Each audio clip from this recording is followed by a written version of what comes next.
Welcome to a special women's basketball edition of the Inside ND Sports podcast. I'm Eric Hansen. Tyler James is on assignment today as we bring in our special guest, Cass Prosper.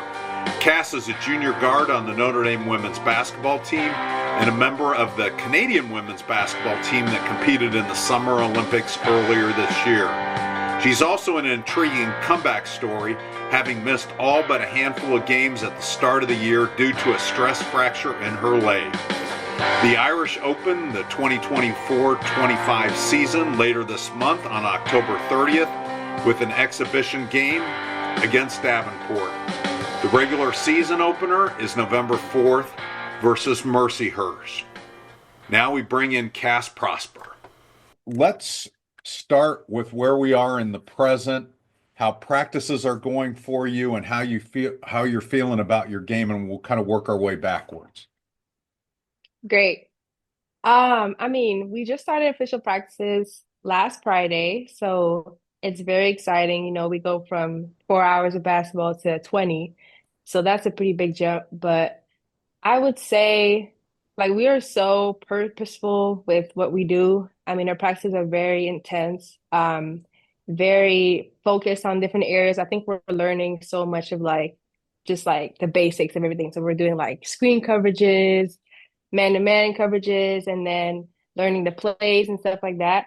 But I'm doing great. You know, we're really focusing on making sure that I'm good and healthy for the whole season. So I think coaches and athletic staff is doing a great job at making sure that our bodies are good for longevity of the season. Yeah, it's going great. Okay, so let's go back to Paris. And is it Lille? Yes. Is that the town that all the preliminary Lil. rounds? Lille. Okay. It was, yeah, Lil. Okay. Yes. The first part of the tournament was in Lille, the first three games. So the group play was in Lille, and then Paris was the rest of the tournament.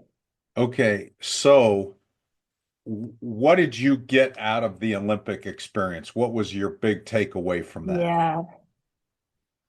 I think I've said this last time we talked, but Right. play for your country never gets old. Um, I think for me, it was basketball wise, we definitely underachieved. I think Canada, we expected a lot more out of ourselves, and it sucks that we weren't able to perform the way we wanted to. But as far as the Olympic experience, it's still the Olympics. Biggest takeaway definitely is just seeing how much greatness is all around you. I think when you go from Lille, which is basketball, which was the best in the world, basketball players, physicality, skill, work. Our first game was against France. So it's the home team, the home crowd. It was just amazing. The atmosphere, that was just wow. For me, it was just oh my gosh, I'm living my dream. The first time heard that our national anthem in the first game was just beautiful. But then when you step out of Lille and you go into Paris and then you go in the Olympic Village, it's just, I don't know. For me, it was the energy over there. You could just feel this is greatness. This is the best in the world, and it's every athlete, everything. So the feeling I had walking into the Paris Olympic Village, that was by far something that I'll never it's not a feeling I could describe. It's just something I'll never forget. Yeah. Well, that's cool. So you and I talked just before you flew over to Europe for some exhibition games and then got into the Olympics. But for those people that weren't following us closely, it stunned me how small of a window you had been fully cleared for basketball before you started playing in these games. So Yeah. take us through what that was like getting from 0 to 60 in 2 seconds, and how do you feel like you practiced and played given those circumstances? Yeah, absolutely. It was definitely a short window of time, but first of all, I had so much trust and confidence in myself. I was I know I'm gonna get this. I'm gonna be okay. But so I had so much support from Team Canada. walking me through the steps prior to like the camps and the exhibition games. And then Notre Dame and Team Canada collaborating together to make sure that that goes smoothly. But when I was there, I think they just made sure that like everything that I would do getting back to playing was very controlled because like I'm stepping into an environment where it's just like pros. Like I'm going from Right. not playing to playing against and with pros. So that part, yeah, right. So that part is definitely like a big jump, but it was very like step by step. So like first, I guess like I did like a couple like individual workouts while I was here. And then when I got there, it was like, okay, we're starting with like 3-on-3. And then eventually like you step up to like 5-on-5. Okay, but you're going like one rep and then one rep off, stuff like that. And then the exhibition games, it was just like at the end of the day, it's basketball. I think the whole Team Canada organization believed in me. That's why, I was on the team and that's why they trusted me to be able to get back to play basketball. And then I was just, I think, mentally ready to play. Like I was just like mentally, I'm like, I'm already playing in my mind. So then my body catching up was just easier on me. Yeah. Okay. So you didn't get a ton of minutes, but I'm sure the practices were valuable. So where did you see your Mm. game evolve with those two experiences, with what games you did play in and with your practices? Yeah. Well, first of all, practicing with and against pros is obviously like a lot of it's a great experience. I think I gained so much knowledge and just like understanding ways that I can be like my decision making, everything is quicker, faster. So like making decisions quicker and then being able to use my strengths and like know my role in that situation where it's like, we're playing on a big stage and this is what my teammates need me to do. This is what my coach needs me to do. So like, I guess learning to stick to my role and to not do too much or not do, but while sticking to my role, but at the same time, still being myself, because obviously like I made the team because of who I am and Right. that's who they want on the team. So learning to balance that um, I learned that I think it was, I wouldn't say like I loved the way the games went, but I think I learned so much. So I'm obviously grateful for the lessons I've learned throughout the whole process.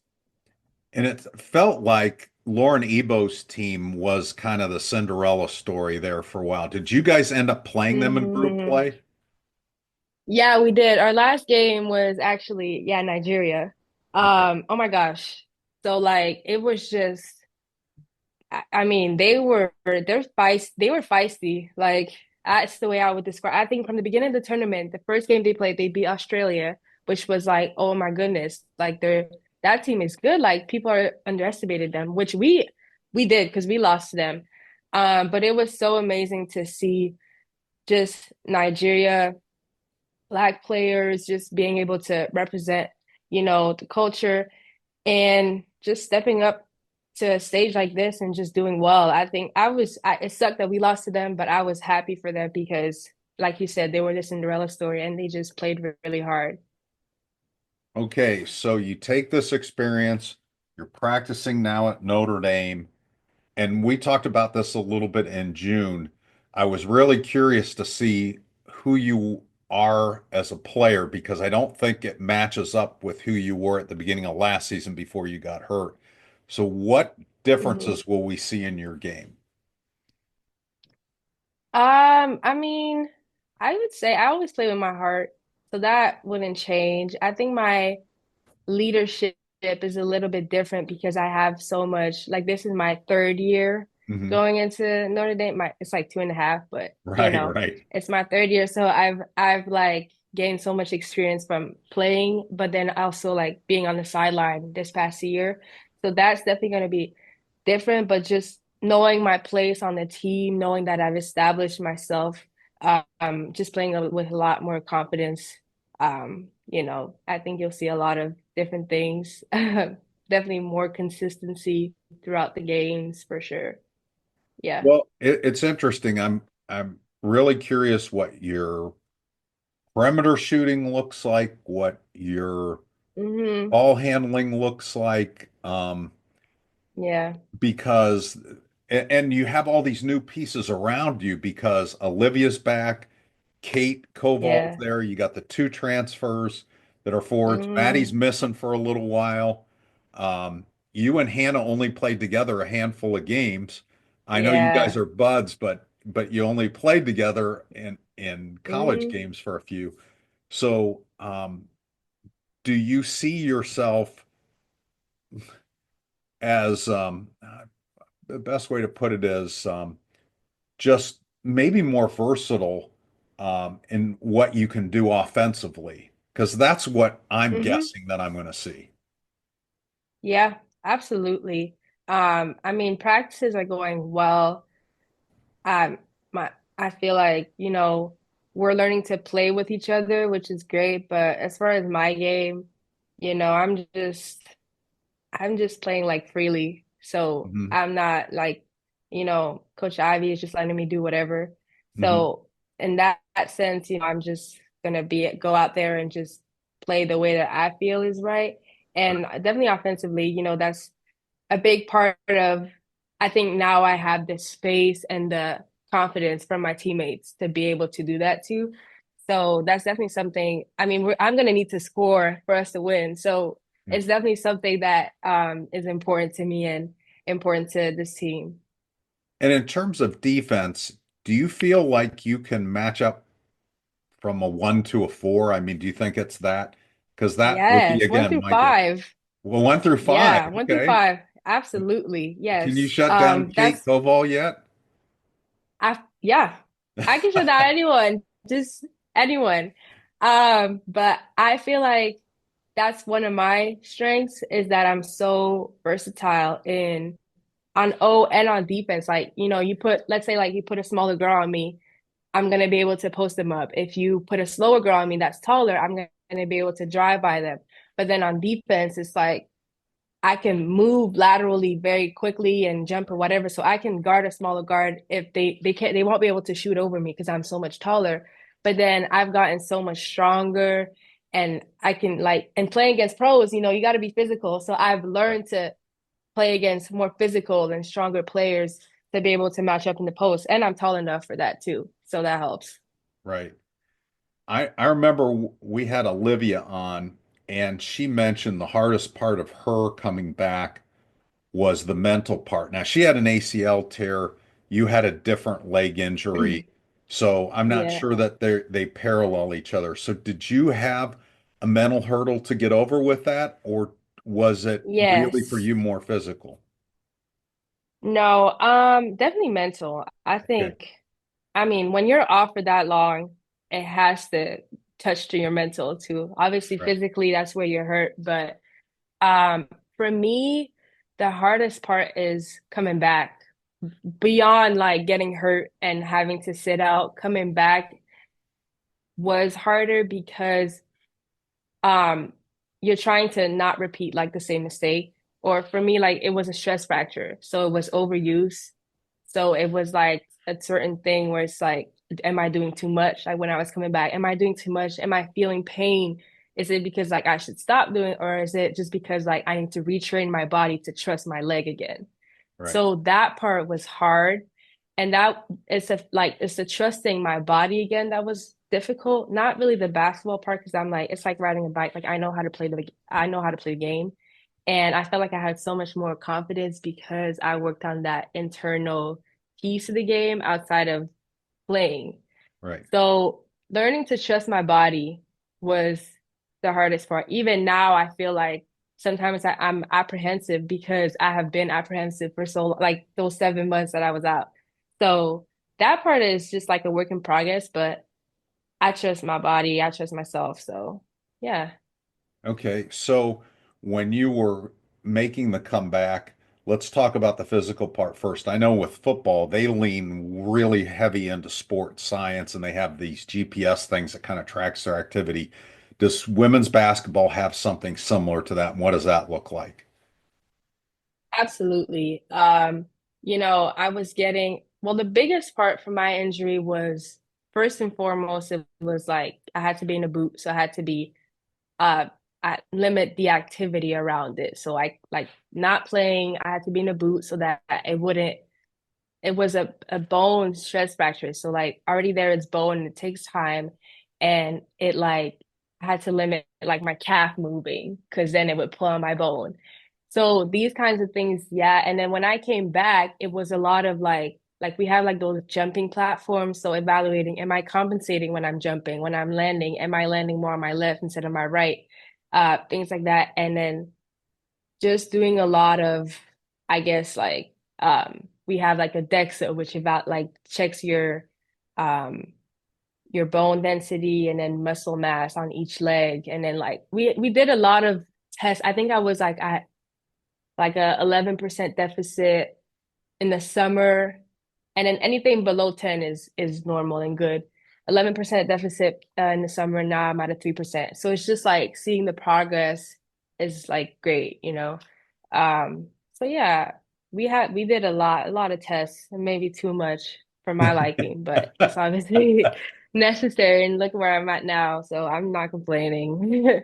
And so, from the mental side, is there someone that works with the players, or is it coach? Is it your family? Is it your teammates? A combination? What was the path there like? There is, I guess like a sports psychologist that works with our team. But for me, the person that really helped me, is this guy called Derek Grant. He's like his company is more like DG Mindset, and he's come to talk to our team in the past. So I knew him from that, and then throughout the whole process, he really helped me realize really that like this was an opportunity for me to grow internally outside of something that occupied so much of my life. So I'm so grateful for him. I mean, I still talk to him now. It's still like part of my routine. But and I think like the coaches and my friends here really made sure that I wasn't getting in my head too much about the sport, which I appreciate because it was more about like thinking outside of just basketball since I couldn't do it, which I like. It wasn't like, oh my gosh, how can we uh like what do you think? I don't know how to explain it. It was just like it wasn't so much about the game while I was here, which I like because the game is all around me already, you know. Mhm. I Mhm. want to circle back to Canada for a second because I don't think you can mention them by name, but so I'm going to leave their names out. But there's certainly been some prospects that have come to visit Notre Dame unofficially and officially that are from Mhm. Canada. Some of them played high Yep. school ball in the United States. Now you didn't. Um, and I'm wondering two things. One is how good is the basketball in Canada? And two, do you have any regrets about maybe not spending some high school time in the United States? Or are you great with the path you picked? Um, well, first of all, basketball talent prospects in Canada is great. We have some great athletes. You know, it's good to see how like we're just expanding. Like you have a lot of athletes that are in the States and a lot of athletes that are in Canada, but Canada so is known because of the amount of great athletes that have come out of there. And it's great to see like them getting recruited by top universities. I love that. It's good because we do have great talent and it's good to be like recognized and seen in the States. And then I wouldn't change my path. I loved the high school I went to. I was coached by a great coach called Fabian Blizzard, and she was amazing in terms of like elevating my game. I went from Quebec to Ontario, so already there it was a step up. And I don't think like I think our league was really strong. I think like our league beat some good US teams. So like I wouldn't say our league was less good because of the fact that we were in Canada. I think I grew so much and I learned a lot and I was still away from home, so I learned to be independent, but definitely I had a great coach and I wouldn't want to be coached by anybody else in high school. Okay. I asked you this question for our story in June, and you hadn't played much with these people, so I'll let you give me one or two sentences on each one. So let's start with Liatu King. What's your impressions of her?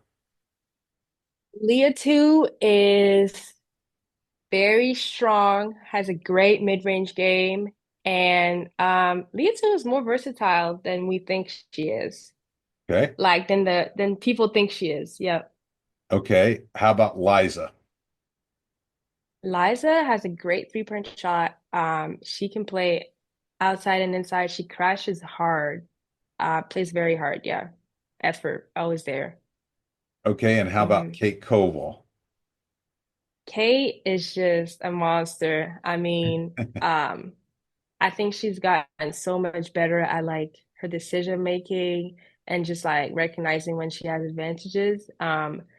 But Kate is a bully, a bully on the court. She's gonna bully people for sure. Yes.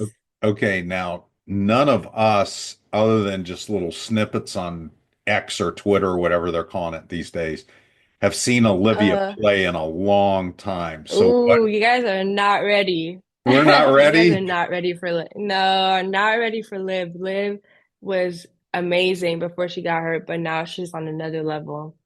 Wow. And I'm not gonna say too much because she's gonna show y'all, but like, Okay. yeah, I can't wait for everyone to see. And what's it like seeing Hannah and Olivia on the court at the same time? Oh my gosh, it's beautiful. I don't know why everyone is so like nervous about that. I'm not They nervous. I'm work excited. great. No, yeah. It's literally it's beautiful to see. I mean, they complement each other very well. You know, they're both like feisty, so it works out great. And I think throughout the summer they've learned to play with each other. The same way like the whole team basically has learned to like replay with Liv because it has been so long. So yeah, I think they're gonna complement each other throughout the year. It's just not, right now they know how to play with each other and they look great together. Last thing, they announced the last two pieces of the schedule. TCU and Utah are going to be the teams that you play in the Cayman Islands. So both of those teams, that I know Yes. Haley Van Lith is now on TCU and Utah made the tournament Hmm. last year. Um, but your schedule, I was going through the ESPN way too early top 25. It's not that early anymore, but it's just one after another, Texas, USC, UConn. So as Yes. a player, do you go into Coach Ivy's office and say, "What are you thinking?" Or do you say, "Bring it on. We love this." Oh my gosh, bring it on. Especially like for me, I'm such a competitor. I didn't play against Utah last year, so I definitely want to play against them. And like Texas is a great team, so just like being able to see how we can compete and match, and it's at home too. So I love that for us. I as many good games as we can have. Cayman Islands is gonna be so fun. It's you want to compete like USC game in Cali, that's gonna be amazing. You want to play against the best because you want to see where you're at, and we know we're a great team. So what's the point of just playing against like uh lower level teams? Like we're not gonna get better. We're not gonna be able to see where we need to get better either. Yeah, Well, Cass, I appreciate you coming on the Inside ND Sports podcast. Looking forward to seeing you great. in action October 30th against Davenport in the exhibition game. And best of luck to you this Yes. season. Thank you so much. Thanks again for tuning into this special edition of the Inside ND Sports podcast. If you'd like us to do more of these, share the podcast with your friends and let me know via email at ehansen@insidendsports.com. That's EHANSEN at insidendsports.com. Check out our regular football pod from earlier this week with former Notre Dame quarterback and college football Hall of Famer Joe Theismann. Coming up on our YouTube channel is the latest rendition of Football Never Sleeps every Monday night at 7 Eastern Time. We'll also have our heavily caffeinated post-game takeaway show after every Irish football game. Have a great week.